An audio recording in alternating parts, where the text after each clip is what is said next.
Hello everyone, welcome to the JW Review. My name is Mike Felker and this is the weekly podcast where we review Watchtower articles and compare them to what the scriptures teach. I am not a Jehovah's Witness nor an ex-Jehovah's Witness. I am a Christian who reviews these articles because so many of you find these to be helpful. I realize that most of my audience are still in the organization, still attending meetings and things like that, or at least a lot of you are. And so I'm really glad that you are taking the time to watch this and just to learn and to use a logical thinking as we review these articles, because my goal is for you to be able to do the same thing that I do, to be able to look at these articles, compare them to what the Bible teaches, accept whatever is accurate, and reject whatever is not. Normally, I'm going to be going over the Watchtower study articles, and this month we are looking at the October 2020 Watchtower, but there is an introductory article that's not part of this week's article, but it is called 1920, 100 Years Ago. So I'm going to be reviewing this article. But also this week in a separate video, I'm going to be reviewing this week's article 2, which is titled How to Conduct a Bible Study That Leads to Baptism. So definitely check out this one too, in addition to this this introductory article. Now, I really wanted to touch on this introductory article because it's just amazing. It's unbelievable, amazing to me anyway, as to how they can say the things that they say, without taking a step back and realizing what they're actually saying. And unfortunately, most JWs are not going to do that. What they're going to do is they're going to read this article and they're going to say, wow, look at our history, look at how great these things are, look at all of these examples of growth and preaching and all this kind of stuff, and just be so happy and excited and encouraged to see how Jehovah has used this organization to accomplish his will on earth. And so that's just what they're going to be thinking. But I really, really hope that you will read this article very carefully. I'm not going to read this whole thing out loud to you, but I'm just highlighting certain portions of it. And I just want you to really reflect on what the organization is actually saying with this article. I mean, it's truly unbelievable.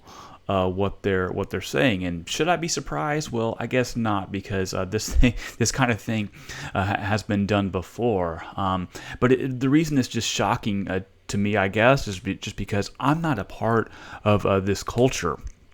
Some of you may think that I spend every day reading things like this. I really don't. I only spend just a very small amount of my time reading things like this. In fact, I just read this article just this morning as I was prepping for this podcast. And so on other days of the week, I'm reading things completely unrelated to Jehovah's Witnesses. So when I put myself into this Jehovah's Witness frame of mind, I just get shocked every week, because things like this that you see in this article, this is just not how I think. I was never taught to think like this. And so every time I go each week, I'm just blown away when I see things like this. And so I don't know if you all can relate to this. Maybe when you're in the organization, you can't relate to this because this is just how you're trained to think. So anyway, let's just get into this. This is called 1920, 100 Years Ago. Now, they did an article similar to this. I think I reviewed it last year. I think it was called 1919, 100 Years Ago. If I can remember, I'll link that down in the video description, because they did a similar thing, just reminiscing on their history and the things that happened in 1919. And of course, this is what happened in 1920. And a lot of this is going to center around the message, millions now living will never die, as well as the publication of the Finnish Mystery. So let's go ahead and get into this. And these paragraphs aren't numbered, so if you're listening to this, I'm just going to give you the page number here. And so we're on page 2. And this is about the second paragraph. It says, on March 21st, 1920, Joseph F. Rutherford, who at that time took the lead among the Bible students, spoke on the subject, "Millions Now Living Will Never Die." The Bible students left no stone unturned in their quest to invite interested ones to this event. They rented one of the largest theaters in New York City and distributed some 320,000 invitations. So what I want you to think about, especially if you're still in the organization, you're maybe having some doubts, you're thinking things through, I want you to think about this question very seriously. Was it a good thing? Was it a good thing, an objectively good thing, that Rutherford in 1920 was preaching this message, "Millions Now Living and Never Die," and inviting hundreds of thousands of people to attend? Was it an objectively good thing? You probably would say yes. He was proclaiming the kingdom message. He was getting the word out. Of course it was a good thing. This is Jehovah's organization after all. But think about the content of the message. I mean, look at the title. It says, "Millions Now Living Will Never Die." Think about that. Is that an objectively true statement? Is that an objectively true statement? At least in the year 1920. That's what I mean by objectively true. At the time it was spoken, "Millions now living will never die." Is that true? Well, you would have to say that at that time, that was a false statement. False statement, because can you tell me who the millions living in 1920 are that are never going to die? Can you please point them out to me? Where are these millions? Because apparently a lot of these millions back in those days have died. It's a false statement. Now, if that was said today, "Millions now living will never die," it may be true. It may not be true. We don't know. Because, for example, me, I am 38 years old right now, almost turning 39. I may die, I may not. Depends on when Christ returns. But 100 years ago, "Millions now living will never die." That is just a false statement, right? Would you agree with that? I think you would. So it was not a good thing that Rutherford was proclaiming that, because it turned out to be false. Okay? And then in the next paragraph, it says, "This is one of the most successful meetings ever held by international Bible students." And this is what you're going to find throughout this whole article. There's not a single critical eye that's given to this topic. It's just all about the success, but not about the content. It just asking and having some reflection and just saying, well, wait a second, we can talk about just the facts of the matter, that a lot of people were invited, this religion grew. You can do good history and just talking about what happens, but this whole thing is about proclaiming the success without giving a single bit of critical thought to the actual message. And so this is all about the successes. I mean, what would you think if I started talking about the successes of, let's just say, the Catholic religion? I know very few of you in my audience are Catholics, but what if I just started going on and talking about the successes of the Catholic Church and proclaiming all the successes of the Catholic Church? But, what does it matter about the success if the actual message is false, right? The next paragraph, "The Bible students became well known for proclaiming that millions now living will never die." Then they go on to say, "Their zeal was remarkable," but here is what's most noteworthy. They said, "We knew that for all mankind great blessings were in store, and we never failed to tell this good news to those we met in the ministry." You know what good news also means? It means gospel. The gospel. That's another way of saying the good news. And they had zeal for this good news. And it looks like the Watchtower here is commending them for this zeal of this good news. But what is the good news? This paragraph is explicitly telling us that the good news is that millions now living will never die. In other words, the gospel is that millions now living will never die. That was the gospel being proclaimed in 1920, and they're being commended for that in this Watchtower article. So let me just translate that for you. They were proclaiming a false gospel, admittedly. Well, not admittedly, but implicitly they're admitting it, because today, no Jehovah's Witness would say, if you ask them point blank, that millions now living will never die is the good news. They would say, no, that's not the good news. We've adjusted our reasoning since then. But we can say today, you and me, hopefully if you're logical thinkers, that they were proclaiming a false gospel in 1920, and they were being commended for their zeal of this false gospel. Just let that sink in. Let that sink in. Let's go on to page 3. It says, Jehovah blessed the efforts of these willing workers. Now here they're talking about distributing copies of the February 1st, 1920, and then the April 14th, 1920. But doesn't that also include the Finnish Mystery and all the other publications they were publishing that had information that Jehovah's Witnesses today would reject? So what you're telling me is that Jehovah is blessing the distribution of false information that you would reject today. Is that what you're telling me? Because here's what would happen. If you were to start distributing the Finnish Mystery and using that in your Bible studies today, what would happen to you? What would happen to you? Now remember, the Watchtower says that was all great. Millions now living would never die. What if you started proclaiming that message in your door-to-door ministry or your Zoom calls or what you're doing nowadays? What if you started doing that today and proclaiming that as your main message? What would happen to you?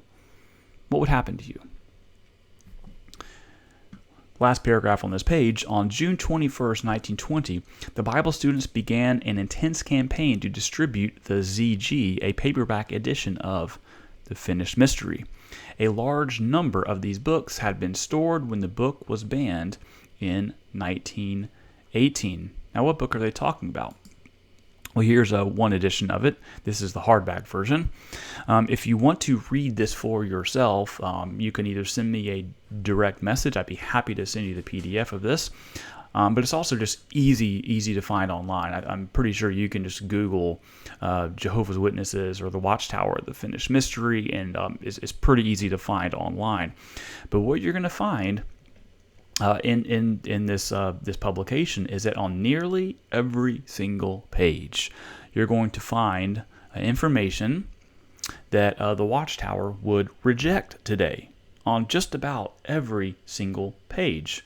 I would encourage you to read this for yourself and take me up on this offer and to tell me how many pages can you go through, how many paragraphs or sentences can you go through until you find something that you would consider to be false. Please take me up on that challenge. Read this publication for yourself. It's a lot of pages, but read it for yourself. And another thing of note, this was published, this was the 1918 edition you're looking at here.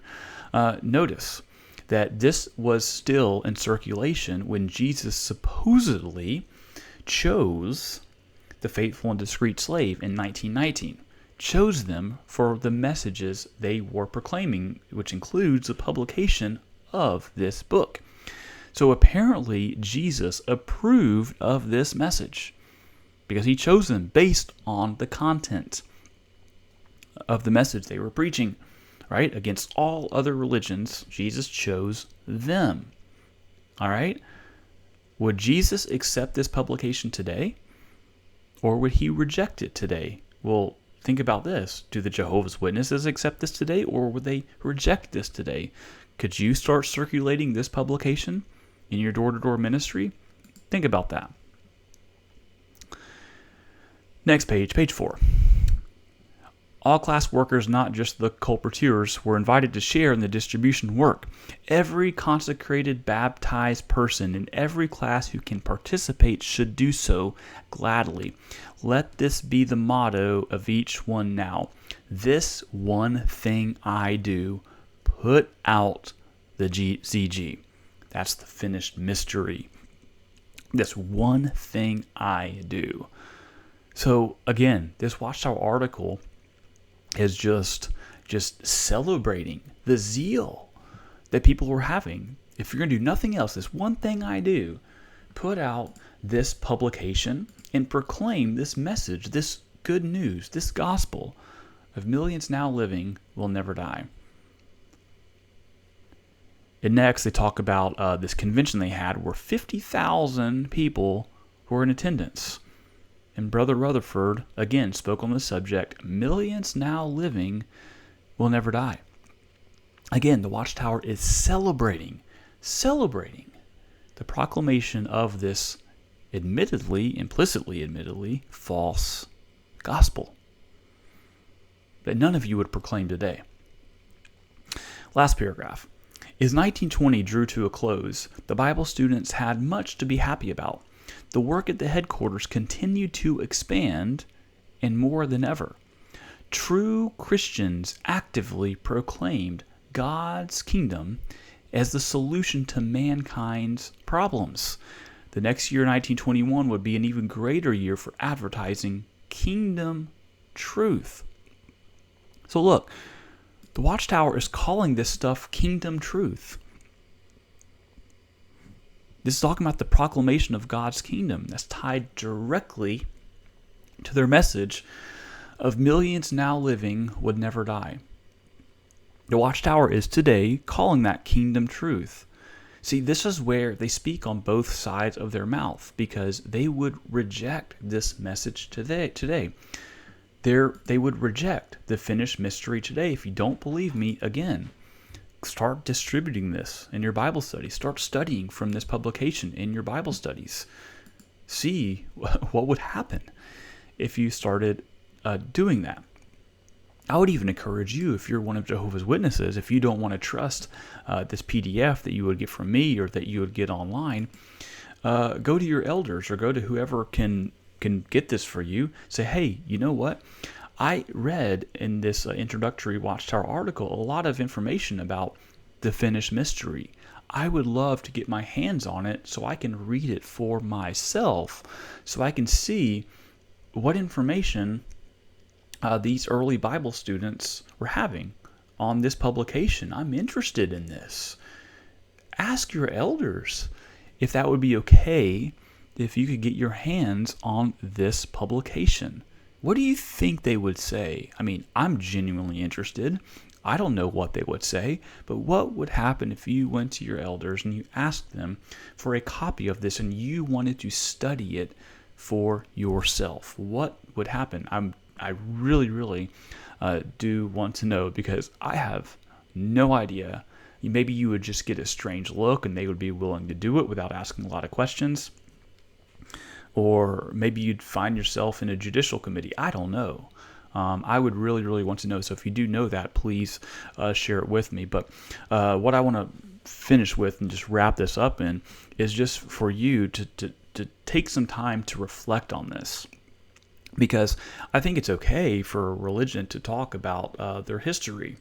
Okay? I think that is a great thing to do. But you've got to just understand that if you're going to talk about history and if you're going to celebrate a certain aspect of a history, right? You've got to do that with a little bit of reflection on the message of that. So, for example, if I'm going to, let's just use a pretty extreme example, I guess. If I was a Catholic And I said, I'm going to write a history on the Crusades, and I'm going to celebrate the Crusades and celebrate everything they were doing in the Crusades. I mean, I'm endorsing what they were doing, right? Well, of course, that much is obvious. But it's another thing if I just wrote an objective history of the Crusades and just explained what they did, but not celebrating it, not endorsing it, but just explaining what happened. I mean, that would be fine. You would never say, well, Mike, how dare you endorse what they were doing? Well, of course, right? But I wouldn't be doing that if I was just writing a history. But this Watchtower article is actively celebrating this history, this false gospel. They are celebrating, and this should bother you, whether you're a Jehovah's Witness or not. That this organization that calls themselves God's one channel of communication, right? God's channel here is telling you that this is good news. In fact, you would say that it's Jehovah who is responsible for this article, right? So is Jehovah responsible for celebrating a false gospel? So I'll wrap it up there. If you have any questions or comments, feel free to leave them here. I would be glad to interact with you. If you want to send me a personal message or interact with me personally, there's a number of ways you can do that. Down in the description below or in the show notes, whether it's an email or WhatsApp or Skype. I would love to hear from you. If you want to support this podcast, there's several ways you can do that, but the best way is for you to like these videos, hit the notification bell, and subscribe. Or if you're listening to this, please leave me a rating or a review in iTunes. That just helps to get the word out. And of course, sharing this information with people who need to hear it. That's the best way you can support this. But if you want to support this financially, you can do that through Patreon. If you go down to the description below, you can do that by becoming a monthly supporter. That is not required, but if you feel led to do that, that is how you can do that. That helps to support the quality of this project. There's much, much, much I want to do in the future, and financial support would help that greatly and to accelerate that. So I'll just leave it there. Thank you all so much for watching, and we will see you next time. For more information about Jehovah's Witnesses and other topics, please visit michaeljfelker.com. There you can also reach me directly to submit questions or comments to be covered on the JW Review. To subscribe to this podcast, please go to iTunes and search for the JW Review.